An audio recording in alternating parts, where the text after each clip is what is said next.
January 11th, 1937, a squad of no-bullshit women in red berets storm an auto plant in Flint, Michigan, swinging bats and smashing windows as tear gas chokes the outside air. Cops and General Motors hired muscle, they're called bulls, are swinging their own clubs and popping off gunfire. These women are not sidekicks. They are the Women's Emergency Brigade. They're venting the gas, strangling the workers on the inside of the plant who are on strike, and they're flipping the table on the corporate overlords. A woman named Janora Johnson grabs a loudspeaker and she says, "Come down here, women of Flint. Stand with your husbands and brothers.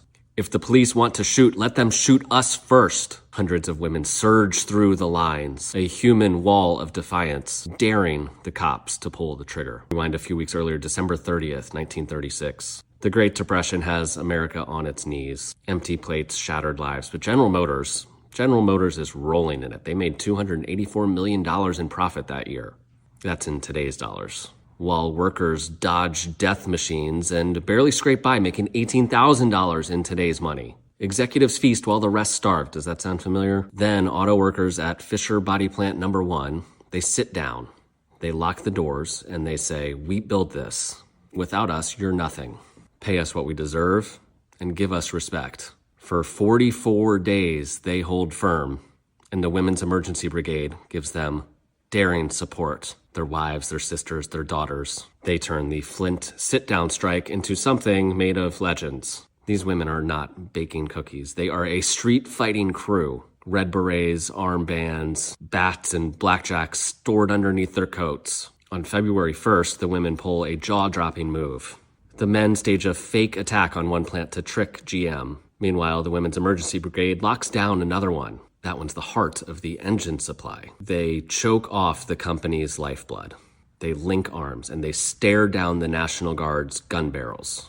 And they hold the line until the strikers take the plant, completely foiling GM's plan. They dodge bullets. They rally farmers for food.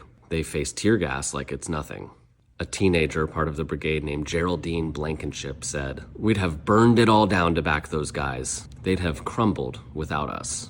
GM plays dirty. They cut the heat in bone-chilling cold. They sick the troops on them.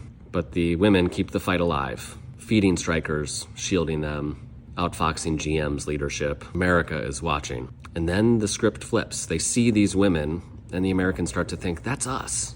On February 11th, GM folds. The union wins. Wages spike 30%. Safety becomes law. The working class dreams that we're fighting for in 2025 were born in that fire. Your phone, your car, your weekend, they were forged in those 44 days in Flint, Michigan, when the Women's Emergency Brigade didn't just join the fight, they owned it.